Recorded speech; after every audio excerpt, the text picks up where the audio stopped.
You know, but definitely a minority. So the first thing you need to know about Arvind is that he is a mononym.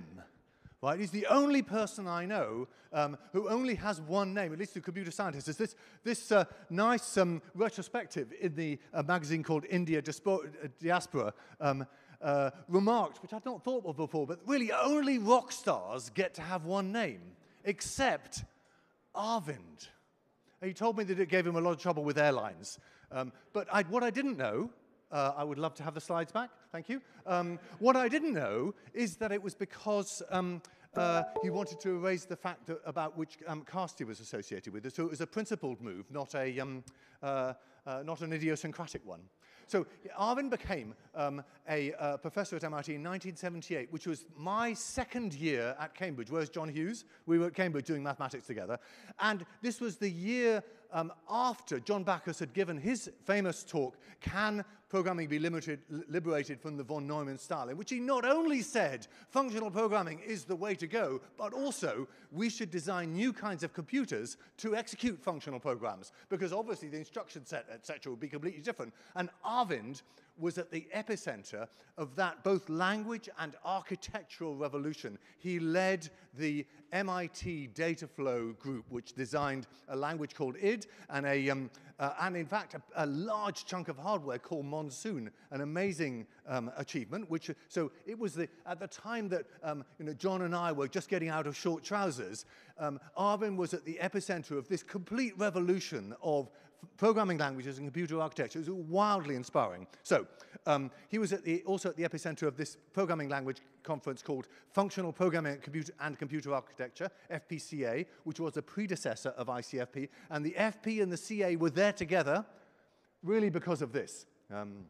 So Arvind was sort of quintessentially an FPCA guy. He then segued in the 90s into functional description, hardware description languages and a programming language called BlueSpec that's still quite widely used.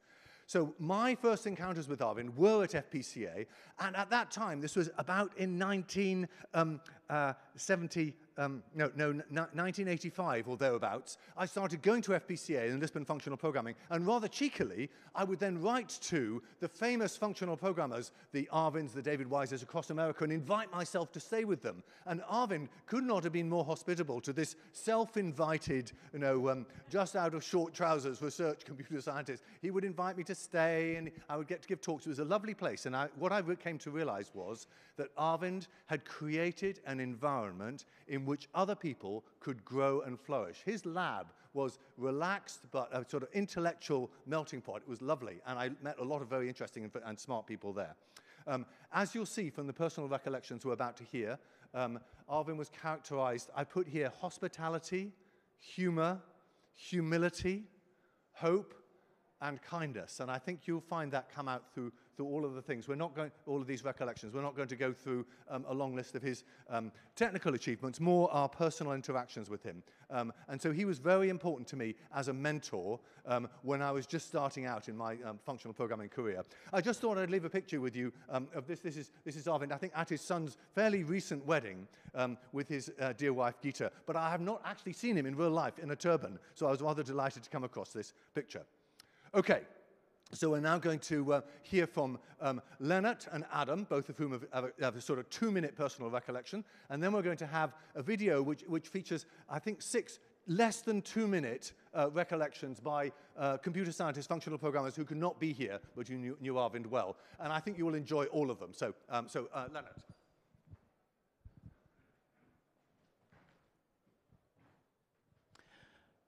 So I'm just going to have a short story to illustrate the last point on Simon's slide, kindness. So in 2006, my wife and I moved to New York, and we were looking for an apartment, and we found one that we really liked, and they said, well, if you want this apartment, you have to move quickly. You have 2 days, and you have to do a 1-month deposit, and you have to do the first month rent in advance, and the realtor wanted about the same amount of money. So we had to pay $15,000 in 2 days, and we had $500 in our American bank account. So I went to the bank and said, can I borrow some money? And I said, that takes at least 2 weeks. So I thought, okay, maybe we can't get this apartment. But then I thought, oh, I'll send an email to Arvind. And Arvind's reply was basically, what's your bank account number? He just like that lent me $15,000 and we moved into this apartment. So this is the kind of person Arvind was. He was always very eager and willing to help you if you were in a tight spot or if you just needed encouragement.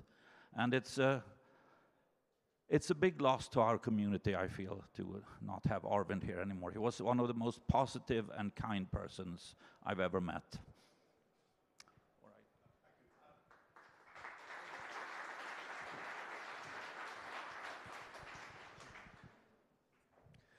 So probably more people here know about the outputs of Arvind's work than the secrets to success. I want to spill a few more of those now based on working with him as a colleague at MIT. One of them is probably a philosophical approach, not too unfamiliar to people here, of really caring about finding the simplest and most elegant approach to a technical problem. I've heard him say that sometimes some of his collaborators have too high pain thresholds that allow them to survive writing complex programs or complex proofs, and that was definitely not Arvind's approach. As we were trying to refine solutions like that, we would have kind of the barometer from Arvind of how close we were, because when we weren't there yet, we'd hand him a description of something, and he'd say, "This gives me a heart attack." That was his usual phrase, and we'd just wait until that signal went away. Then we knew that we got there. The other key thing about Arvind is that he was very committed to helping people he took under his wing as mentees. One example there in his role as the head of computer science at MIT recently was, despite the fact that he was in the hospital dealing with some pretty serious stuff, he insisted on personally calling everyone who had just gotten tenure that year and delivering the news in person. I don't think he told anyone he was in the hospital. People learned about this later. He also learned that some of our colleagues were thinking about getting into formal methods for hardware, but didn't have much of a grounding in the canon of programming languages, and he just offered to basically teach a pop-up class in lambda calculus for them, dusting off some of his old slides and updating them in some way, lecturing for a very small audience, doing all this while continuing to serve as the head of computer science and dealing with all this medical stuff. So it's been an honor to work with him, and I think we can all learn some lessons like being so committed to junior colleagues that when opportunities to help come up, there isn't even a conscious thought process, just jump right into doing whatever it takes. Marco. Marco's going to... Yeah, I actually didn't know Arvind well, but I want to mention something along the line of what Adam just mentioned. So this year we were organizing the Oregon Programming Language Summer School at Boston University because Zen Ariola, the main organizer, was on sabbatical in Boston, and Arvind was scheduled to give a class. And even though he was getting in and out of the hospital, he wanted really to teach the class until the very last day. He passed few days after the end of the school, but he really was trying to help the community and transmit his thoughts even when he was on his hospital bed. So I wanted just to share this. Okay, thank you, Marco.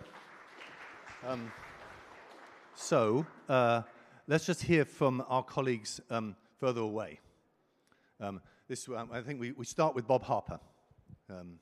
Who, and I earnestly hope the audio works, multiply tested. I, along with many of my colleagues, were shocked and deeply saddened to learn of Arvind's passing earlier this year. My personal acquaintance with Arvind is largely through WG2.8, the Working Group on Functional Programming, over the course of 3 decades during the time that I was a member. The nature of these meetings is that we members were thrown together for a week in a remote location with little else to do but to hang around and talk science with each other. Arvind was a constant and vital presence at these meetings. He's invariably jolly and genial, very patient with anyone who wished to talk with him about any matter, but especially about matters of science, He's readily approachable and non-intimidating despite his stature in the field. And he was always ready with insightful and I might even say incisive comments for any speaker. It's very hard to imagine those meetings without him. Arvind was, as they say in New York City, a mensch, and this is a thing that I would like to emphasize. Although he was not my advisor, I observed over many years and know through personal relationships of my own that he was someone as an advisor who understood both the human aspects of research as well as their technical content. And for him, being an advisor was a job for life, and it was also a job about life, as much as about the science itself. I know that many of his former students relied on him throughout the development of their careers, and I would even speculate maybe even more broadly. May I extend my condolences to Gita and family and to the many people whose life Arvind touched, including my own. I regret his passing, and I wish his family well. Memories of Arvind. Well, the laugh. More than anything, the laugh. He was always laughing, always brought this energy to whatever he was doing. I'm pretty sure the first time I met him was in Glasgow. It was an early WG 2.8 meeting. I was still a PhD student, but I was allowed to sit in and just amazed at these greats of functional programming. And Arvind particularly caught my attention as somebody who thought differently from the way that I had been brought up to think about functional programming. He had his own approach, and I found it intriguing and a little strange. And that continued throughout. There were times, for example, we were both working on approaches to hardware synthesis, and we debated and argued about how to think about it. I tended to take a very denotational approach, which I thought was obviously the right way. He did a term rewriting system approach, which I didn't think so much of that. Of course, history shows that his approach was the right one. It created a couple of companies, whereas mine went nowhere. And that was typical of Arvind, that he saw things and he saw things deeply, but he was prepared to engage and talk with people. I also remember many enjoyable dinners with Rachel and myself, with him and Gita, and we would talk about all sorts of things, including television programs. And we really enjoyed Grantchester. Thank you very much, Arvind, for the recommendation. And so, Arvind, we will always remember you. We'll always be touched by the things that you have done and brought to our lives. I will miss Arvind's warmth and kindness and the glint in his eye. Arvind kept in touch with and supported many people all over the world, and definitely not just people with interests close to his. He and his beloved wife Gita opened their home not only to academic superstars, but also to various oddbods, among whom I proudly count myself. I guess this photo from Arlington is typical. I remember a wonderful evening in Barcelona too. I must say that being warm and kind is currently far from the norm in academia. We go in for cliques, backstabbing, and overbelief in our own narrow views. This is part of what keeps the oddbods, such as the women, out too. Arvind showed us another way, how to be a great academic, both in his wonderful research and in his unfailing kindness. I took part in a lovely lunch in Gothenburg in honor of Arvind not long after he died. On the Facebook post of this photo of us looking sad, Gita commented, to my surprise and delight. She ended with, "How Arvind and I would have liked to join you in Gothenburg." Gita's comment reminded me that being kind and interested and exchanging ideas with lots of people is much more enjoyable than being arrogant and self-centered. Every photo I've ever seen of Arvind shows him smiling. So I propose that we all vow to be more like Arvind. We will have a lot more fun. John Hughes, who was there at ICFP, and I hope to see Gita and many of you at our home in Gothenburg in the coming years. And we look forward to visiting many of you too. What can you do to be more like Arvind? Arvind was my PhD co-advisor. I was drawn to him in my first year of grad school because of the functional programming angle, of course. Arvind was the first person I'd met who was a truly applied programming languages geek, split between disciplines. Joining that group meant an eclectic mix of office mates who roamed outside of one conference circuit, one ACM special interest group. As others will note, Arvind was unfailingly kind, especially to students. Bob Harper mentioned Working Group 2.8 on functional programming, and here's a picture of the 2006 meeting that Arvind organized. Mere students were not allowed to attend this event, but he smuggled us in as the host, and it was a formative experience. Arvind may have had many mottos over the years, but the one that I heard from him that stuck with me was this: always dig deeper. He projected a contagious intellectual excitement, the sense that we're not just looking to get that next paper accepted, but that there are tantalizing truths just beneath the surface, and it's worth it to keep digging. I found musings on this sayings of Arvind's in my personal notes from 2003 and 2004. It stuck with me. I cannot recall anything negative coming from Arvind. He had no shortage of opinions on the right way to look at a problem, but I never heard him tear down someone else or disparage others' work. The only thing I could possibly criticize about Arvind's approach is that his driving scared me a bit. And that was on a pre-smartphone drive back from a group hike. Finally, if you don't believe me, consider that babies loved Arvind. Here he is in 2006 with my first son. This one is a college freshman now, and I hope he stopped pulling beards. But here's Arvind again in 2017 with my third son. You can forgive many of us for thinking that Arvind was a constant and that the man barely aged. It is hard for me to even begin to comprehend the loss of Arvind. I first met him at the original predecessor of these ICFP conferences, which he co-organized in Portsmouth, New Hampshire in 1981.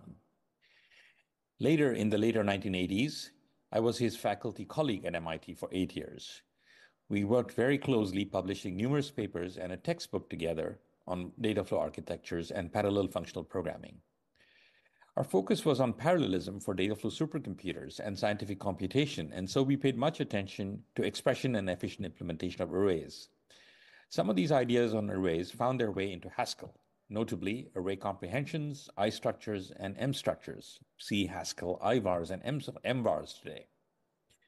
In the 2000s, Arvind, Leonard Augustin, Joe Stoy, myself, and others developed the BlueSpec hardware design language inspired by Haskell and by term rewriting systems. This has been used in commercial chips from Texas Instruments, ST Microelectronics, and Google, and in internal developments at Broadcom, IBM, Intel, and Qualcomm. Arvind taught all his courses using BlueSpec. It was open source in 2020, and Joe Stoy and I use it every day to this day in our work. Arvind and I have had many a heated knockdown, drag-out argument on many topics in functional programming and processor architectures, and Joe Stoy and Leonard Augustin are witness to some of them. But these arguments are always conducted in a positive spirit of gaining understanding. And despite momentary heat, they never had the slightest effect on our friendship and respect and love for each other. In this regard, Arvind was truly the ideal researcher. His technical stature was immense and continuously growing, but he always remained direct, humble, kind, thoughtful, approachable by everybody. He was always utterly fair in all his dealings with everyone. I should really miss his always positive, always ebullient company. Thank you. I first met Arvind, dear friend, distinguished colleague, wise in his counsel, and generous host, when I spent a sabbatical year at MIT in 1981-82. We had many technical interests in common and immediately clicked. I was particularly interested in hardware implementations of functional programming languages and eventually to the correct by construction promise of functional programming applied to the description of hardware. When in 2000 he founded a company to exploit the BlueSpec language as its secret sauce, I jumped ship from academia in Oxford and joined it. Equally important, though, was the relationship between our two families. We have a photo of Divaka's third birthday party with our daughter Lucy, aged 2, and Prabhakar, 1. We frequently entertained each other, especially when we were visiting the US in summer visits or sabbatical years, and of course after we emigrated there. There were many dinner parties at their place or ours, usually starting with a bottle of champagne over which we would chew the cud on all topics: MIT and academic life, the fortunes of Bluespeck, what was going on in the US, the UK and India, and so on. The evening would go on from there, with good food and good red wine. On occasion, we also enjoyed a day or two together after working group meetings. After the Chiemsee meeting, we spent a couple of days in Munich with Gita and Gabrielle and another French friend of Arvind's and his wife. But one time, after the meeting in the Swiss Alps, it went dreadfully wrong. Nikhil, who was continuing on vacation, had driven us to Geneva, where we learnt that, owing to various delays, we would have to spend the night in Paris. We consoled ourselves by looking forward to a good dinner there. But it was not to be. Air France eventually deposited us in the Défense area just when all the restaurants, even the late-night ones, had finished serving. So our gourmet meal in Paris turned out to be a glass of beer each and some peanuts in the hotel. Arvind's death leaves a great gap in our family, and we will all miss him greatly. He and David are a great loss to us all. All right, well, I think there's a lot to reflect on there. Where's Peter? Peter, arrive. We're going to switch gears and think about David Turner for a few minutes, and then at the very end, I think we'll hold a short silence. But okay, there you go. Microphone.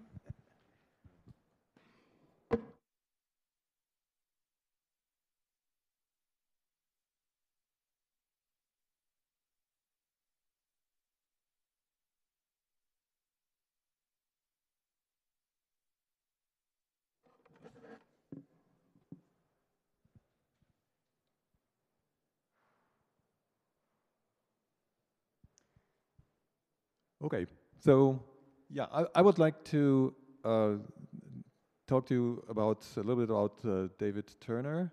So he was hugely influential to many people in this room, and probably most of you wouldn't be sitting here if it wasn't for David's work. And you will hear some testimonials in a minute. Right. So David actually studied physics, because you couldn't study computer science back then. So he studied physics in Oxford. He received his Dr. Phil from Oxford, and he was supervised by the legendary Christopher Strachey, who was at that time working on denotational semantics. Thereafter, he became a lecturer at St. Andrews. Then he moved for a long time to be a professor at the University of Kent, then to Queen Mary University, and then to Middlesex. As you will hear from other testimonials, he was a devoted husband, father, and grandfather, and he was also a fiercely committed advocate for human rights, in particular for the cause of the Palestinians. So I'll just briefly cover some things, how you might be connected to David's work. So one aspect of his work was language design. So he was always striving to produce languages that were actually usable and that exuded mathematical elegance. So he started out with SASL, which is St. Andrews' symbolic language, which was one of the first, if not the first, lazy functional language. Then when he moved from St. Andrews to Kent, it became Kent Recursive Calculator. And then he's probably most well known for the language Miranda. So Miranda was like the first functional, lazy functional programming language that emphasized types, that had algebraic data types, and pretty much all the very ingredients that we have today. So for example, so it was designed to be very simple and elegant. And on a personal note, I think in 1989, I arm twisted my then boss to actually buy a copy of Miranda. And back in those days, it was like Well, you ordered a Mac tape, right? So you couldn't just download the thing, but you sent a check of, I think it was like 2,000 pounds or something like that. Then you received the Mac tape, and then you find out, oh, this Mac tape contains binaries. And we had a different machine. So we needed to arm twist a colleague of my boss to have it run on his cluster of Sun 3s. Does anyone still know Sun 3? It's this thing with the MC68030, which nobody knows anymore. Okay, anyway, yeah, so that was a huge adventure. We got it running, we got it working.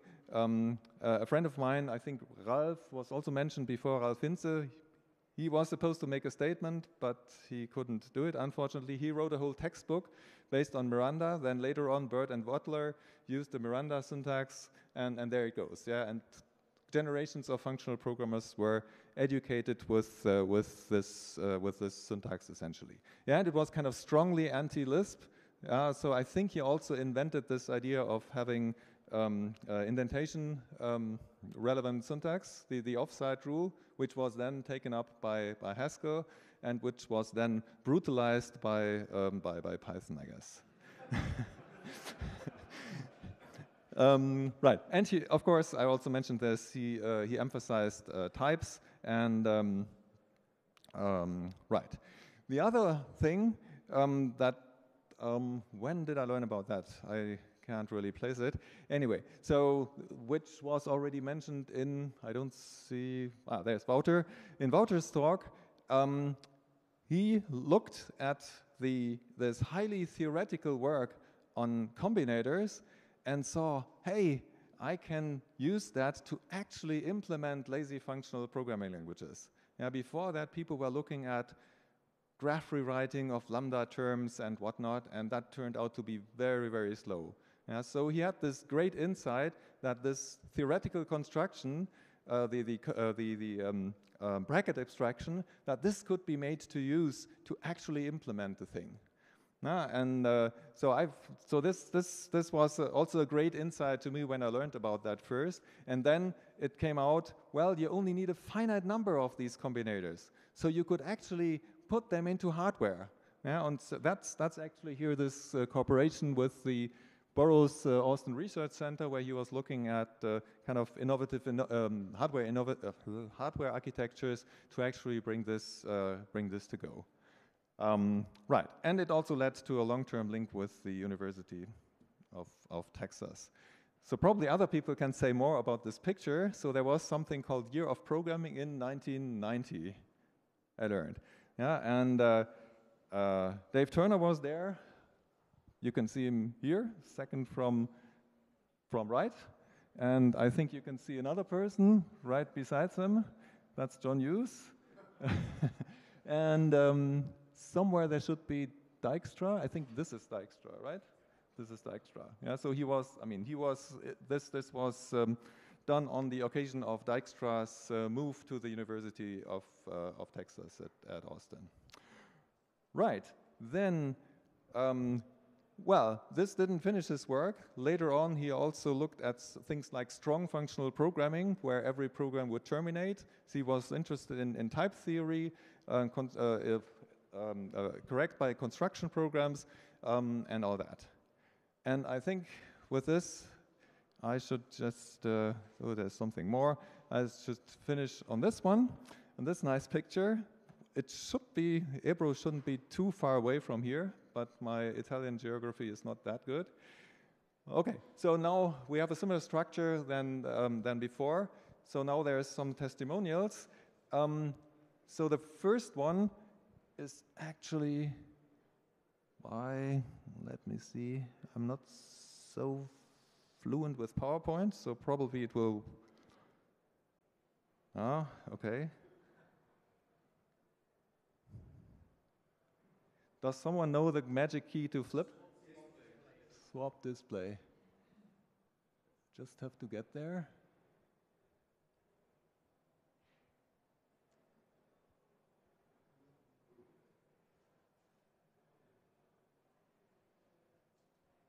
Oh, no.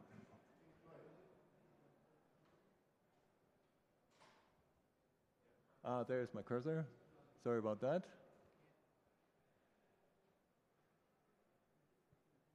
This is the one, right? Yeah, so excuse my PowerPoint illiteracy. Right, so, well, unfortunately, Raphael couldn't make it here. So Raphael is a professor at the University of Pernambuco, and he did his diploma also in Brazil, but then he moved to Kent to do his PhD.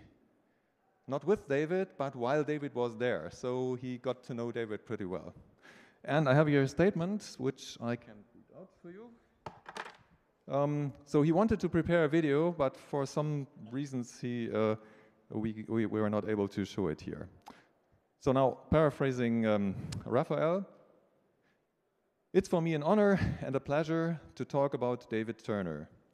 About the scientist, I will only repeat what John Backus told me about David at FPCA 87 in Portland, Oregon. David is not only a great scientist, the syntactic beauty of his languages makes him also a great artist. We all know that Miranda is the mother of Haskell. I will talk here about the ever so kind person that was David. It is not possible to talk about David without also talking about his beloved wife, Una. They were excellent hosts. David and Una love kids. My eldest daughter, Sylvia, enjoyed being with them. After their fantastic dinners at their home, David would always open a bottle of port wine and say, throwing the cork of the bottle through the window, "Port wine does not keep well. Let's just drink it all out." Great fun. When I was the chair of the program committee of the Brazilian Programming Language Symposium in 2004, I invited David to come to Brazil. It was a pleasure to host him in Rio. It was a pity he couldn't attend my silver wedding anniversary in 2016 because of an eye surgery, but I had the presence of Una. I'm a believer. I'm certain that David has a privileged position in heaven. No doubt he deserves it. So far, Raphael. I have another video to show you. No, my cursor is going all over the place, but this one works. Silence. Okay.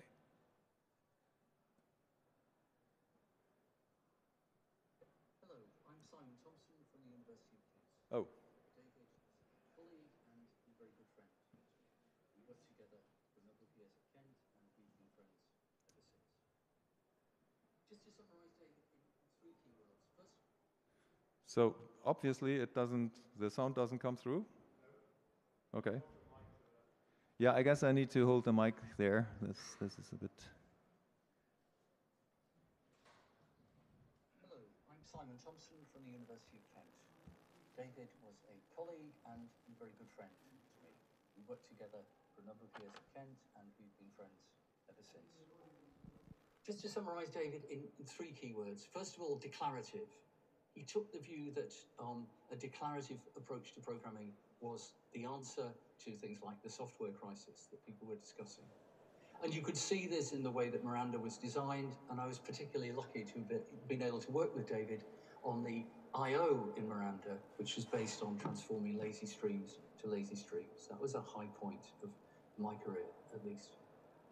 He had very strong views, too, about how languages should be organized, and I'm sure a number of us realized that in the way that Miranda evolved, even though now it's open source, and latterly David was working on transforming the implementation so that more of Miranda was implemented in Miranda itself.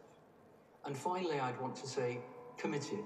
He was a committed political campaigner for human rights in the organization Jews for Justice in Palestine. And indeed, I saw David the day before he died, and we had a long conversation about what was happening in Israel and Palestine at the moment. So, committed researcher, committed family man, committed human rights activist. Thank you.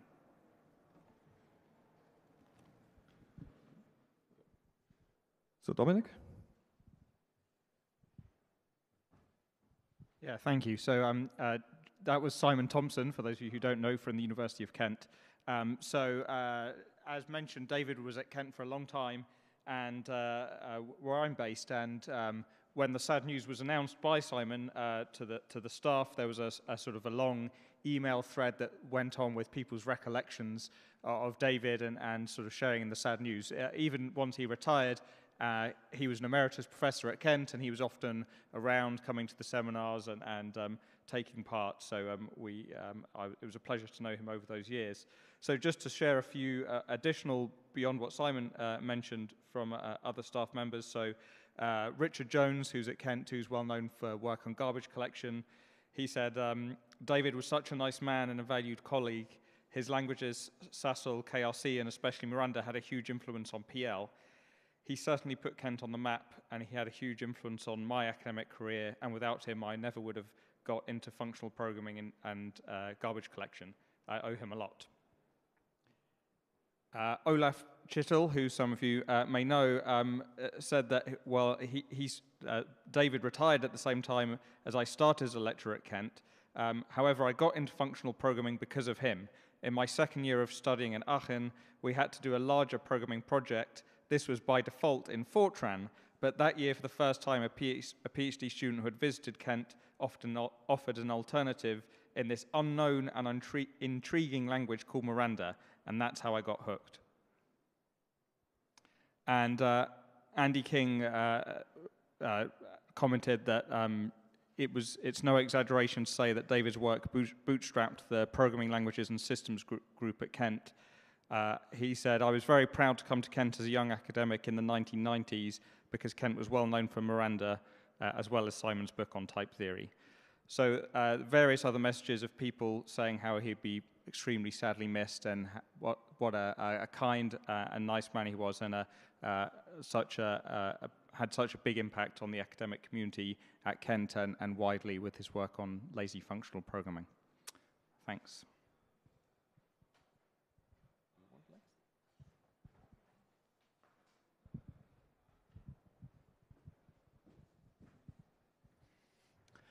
When I started my PhD in 1980, we had a course on denotational semantics, which is pretty dry and abstract. So to make it a little more fun, we got exercises that we had to do in Sassel.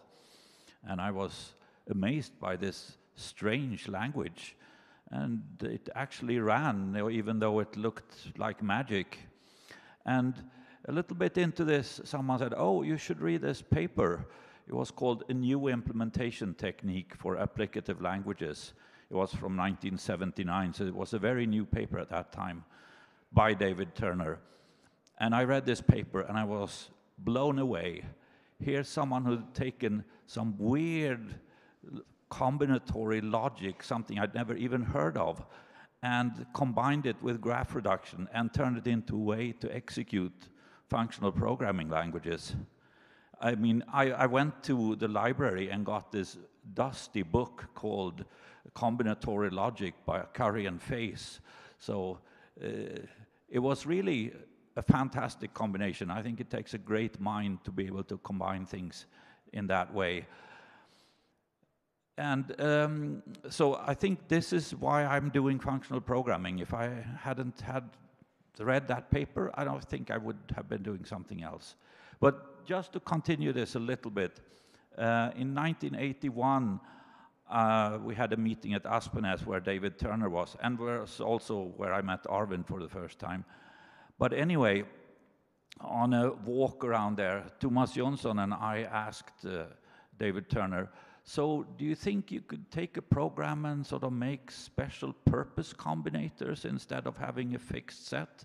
And David thought a bit, said, yeah, that probably works. And that's how it started with the G machine and our implementation of lazy functional languages. If David had said no, I don't know what would have happened.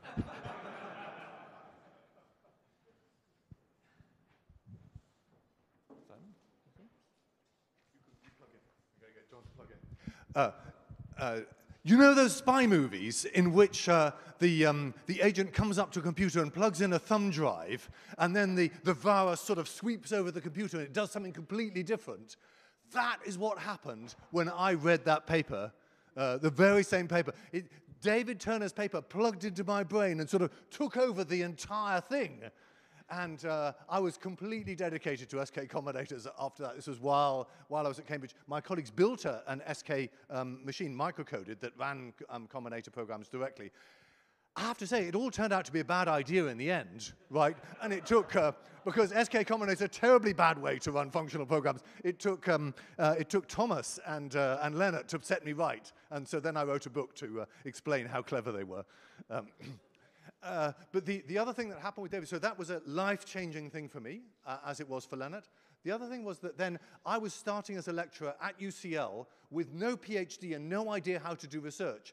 So I said to David, rather cheekily, I said, could you be my mentor? Not my supervisor or advisor, because I wasn't doing a PhD, but just could I come and see you every now and again? You can sort of, prop me up a little bit. And he said yes. So every couple of months, I would get on the train of an hour and a half to Kent and spend a day with David. And he very generously gave his time to do that. I completely forgot what we talked about, but I did find it supportive. It was a kind of platform that really helped me. So that's a dominant memory that I have of him as a mentor who sort of looked after me at a moment when I was kind of wobbly.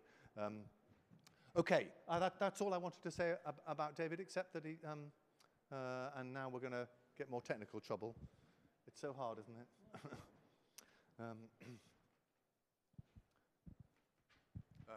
John.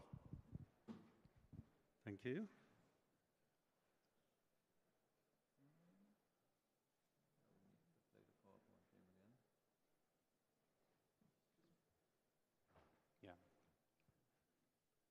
That's the one. Come on, the right. Yes.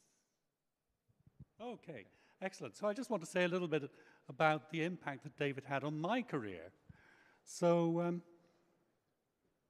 first of all, here is that paper that David wrote in 1979.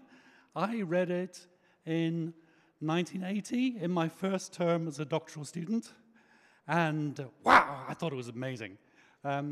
David not only showed this really simple way to implement lazy functional languages, but also, with a few rewrite rules, he magically got a number of well-known compiler optimizations for free, like lifting invariant expressions out of loops. I thought it was just amazing. But I also thought I could make a maybe small improvement on it. And at the end of my first term, I had no better ideas. So I thought, well, let's do that. And that turned into my first paper, a similar kind of idea to one that Leonard and Thomas were pursuing. And it ended up as the bulk of my PhD thesis. So I owe most of my PhD thesis to David's inspiration. So that was in my first year as a PhD student. And the following year, I had the good fortune to meet the man himself for the first time at a summer school on functional programming that was held in Newcastle in 1981.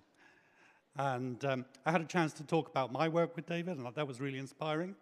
And also, of course, to hear him lecture. He was talking about his new programming language at the time, KRC, and the virtues of programming with lazy evaluation. And it was a huge influence on me. One of the things he showed was his so-called paraffins program, which solved a non-trivial problem in organic chemistry. So this enumerated the isomers of paraffin molecules. There are the first the first 5 of them. As you can see, there are 2 isomers of butane. The larger the molecules get, the more isomers there are. And David's program could enumerate them all, and he wrote it in KRC. It took him about an hour to write this program, and then he wrote a paper about it. This one, The Semantic Elegance of Applicative Languages, which was at the FPCA conference that we've already heard mentioned. And he solved the problem in 19 lines of code with 4 list comprehensions, which I learned about from David, and a trick for implementing memo functions using lazy evaluation that is still used in the most popular memo function libraries in Haskell to this day. So I thought all of this was really fantastic. And David had a vision of improving programmers' productivity by an order of magnitude using functional programming. And I found that vision truly inspiring. I was so inspired by meeting him that I discovered, I had forgotten that I'd done this, but in the acknowledgements to my thesis, I mentioned David Turner before the very enjoyable discussions that we had had. I think it was principally at the summer school.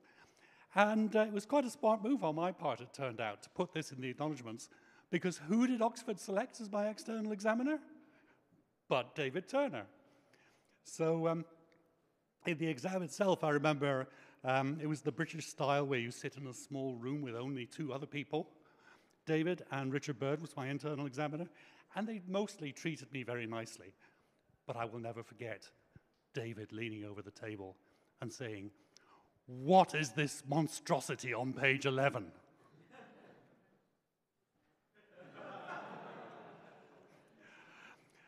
Yeah, that's not how you spell occurrences, is it? But luckily, they passed me anyway. It was in that moment that I realized I was going to have to make some corrections to my thesis. Luckily, they passed me anyway. And after getting my DPhil, then I never wanted to write another word. So I spent the next year playing with KRC, and I learned so much by doing so. And as a result of that, once a year had passed, I was able to write again. That turned into Why Functional Programming Matters, which is still my 2nd most cited paper. I wrote it at Chalmers in Sweden, and I thought it was too trivial to publish, so I didn't send it anywhere, except to a few friends like David, for example, and he sent it to his friends, and they gave it to their students. And before long, I was bumping into people, and they were saying to me, "Hey, I liked your paper." I was thinking, what paper are they talking about? It was Why Functional Programming Matters. And in the end, of course, I had made the mistake of thinking that research wasn't valuable unless it was hard and complicated. But this paper was very simple. And in the end, David invited me to publish it at the proceedings of a summer school he was organizing in Texas. So there he is, you see. This is a paper from that summer school, Research Topics in Functional Programming. And so after 5 or 6 years, it did actually come out. So I learned about functional programming from KRC, but his masterpiece in language design was Miranda, I think. And as we've heard, that was a huge influence on Haskell. And that was actually a product of his company, Research Software Limited, that he founded in 1983. And so David was really a pioneer in taking functional programming research into industry. And I think that helped lead to working with Ham Richards at Burroughs on building an SKI machine and hardware. I guess that he also worked with Rex Page at Amoco Oil, who was modeling oil fields in Miranda, believe it or not, very, very early. And this aspect is also something that I found quite inspiring to carry research into industry, and it's something which is partly reflected in my own career. So David, he was one of the very biggest influences on my career, as you see. He's a big part of the reason that I'm in this field to begin with, and I know it's not just me. I think he was a man who inspired very, very many of us. Thank you.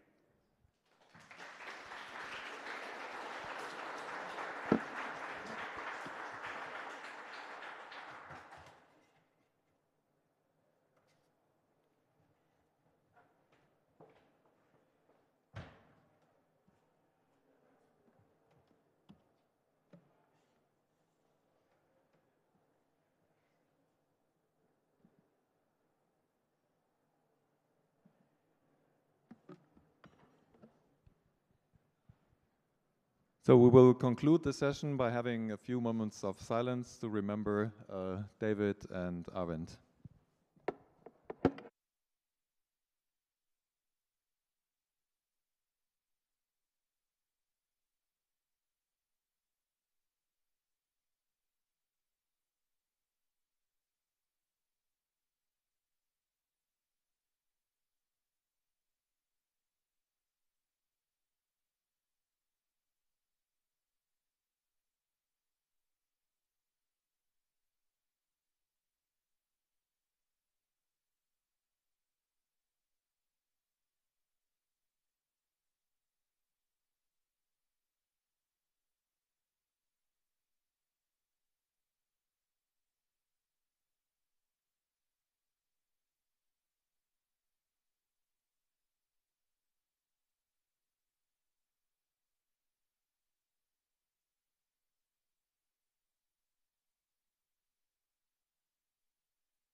Well, that concludes the session. Thank you all for attending. And are there any, Marco? Well, thank you for attending.